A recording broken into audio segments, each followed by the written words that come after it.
Hey guys, it's Scott Horne of the Owner Finance Network. I'm just going to talk briefly in this video about a title commitment and what to look for in it just to be safe and just a little bit of navigation with it. So if you like the video, guys, please like it and make any comments below, and we'll do our best to get back to you on those. We hope you come over and join our YouTube channel as well. So just briefly on a title commitment, there's a couple of sections. I'm just going to talk about Texas. I'm not going to talk about other states because sometimes they flip-flap their schedules a little bit, and that's fine. Just make certain that you talk to someone who's knowledgeable in the particular state where you are, and make sure you know what is where. And so first off, here in Texas, our Schedule A comes up with the ownership of the property. That's kind of important because you want to make sure that matches your commitment, your contract for sale. If it doesn't, what's up? Is it in the name of an heir?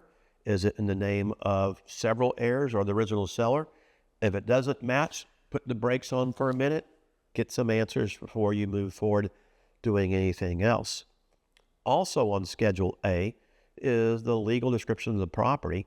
And you want to make certain that legal description matches up properly.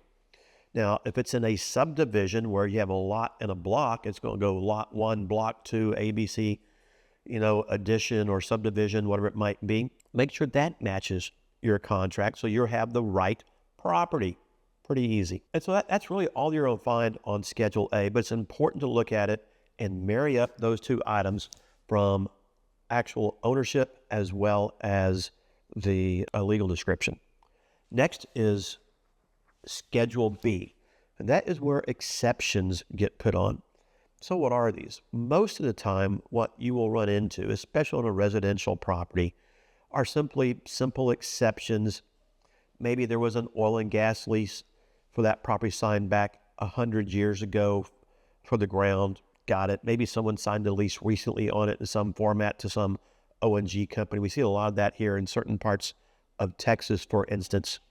Maybe there are easements on your property, power line easement, an overhead power line easement. Maybe that's in the alley behind your house or somewhere else. Maybe your property has underground utilities and there's going to be an easement for the utility company running either down the property lines between the two houses or across the back for that power, so they have access to those power lines that they have put in some regard. And there could be some other things that pop up out there on Schedule B, but those are the things that are remaining on the property that are not being removed by the title company.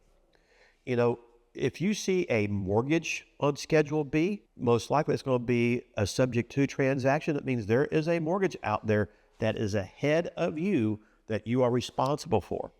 If there is a HUD partial claim deed of trust that arises from a loan modification, that could be placed on Schedule B.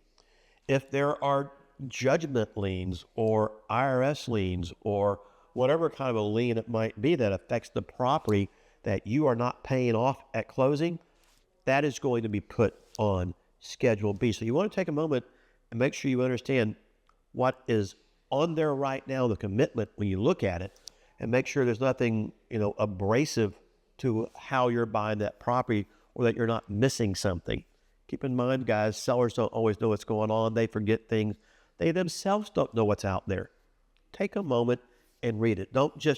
Your title company's not there to explain this to you. You, as the buyer, have to look at this, understand it. From there, ask questions. There are certain things the title office can tell you. You may have to consult an attorney to review that with you as well to make sure you better understand that. Sorry, guys, you guys spend a little bit of money sometimes out there. I will tell you the great majority of the time, it doesn't matter. That there isn't an issue. It's just you want to make certain there aren't any other liens out there on that property. Now, you drop down here in Texas to Schedule C, and these are the items that the title office needs to remove to ensure you're getting clear title to the property. And most of the time what that is the first lien mortgage on the property, which may have been assigned to a third-party lender who's holding it. It could have been assigned several times down the line. Got it. We're seeing today in the title world a lot of old liens that have been released that the title companies are asking us to verify or validate. Hopefully these are through the MERS system. That's the Mortgage Electronic Recording System. just to ensure that those liens have actually been released. There's just a lot of fraud going on, guys, and title companies are getting a lot more cautious out there today. There could be one first lien mortgage, there could be a second, there could be a third lien mortgage. Sometimes you find mortgages that you know were paid off 10 years ago. The release of lien was never filed. Well, that's going to have to be dealt with and removed before buying the property. If there are liens against your seller, judgment liens, IRS liens, child support liens, those kind of items, those are going to need to be removed unless you're buying it subject to those liens. And then they're going to move that from Schedule C over to Schedule A for you and solve that problem and move on. In my offices, we buy a lot of properties subject to, and we leave these liens in place because we know how to navigate them a little bit more properly. But those are the normal things that you're going to see out there on a Schedule C. But the key is when you're buying properties, just don't think someone's out there taking care of you. Title companies do not represent you. They're there to close your transaction, if you're getting a loan from a buyer, get that document served, but they're not there to analyze it, review it, and give you legal advice. In fact, title escrow officers cannot give you legal advice. In fact, they can't even explain paperwork to you most of the time.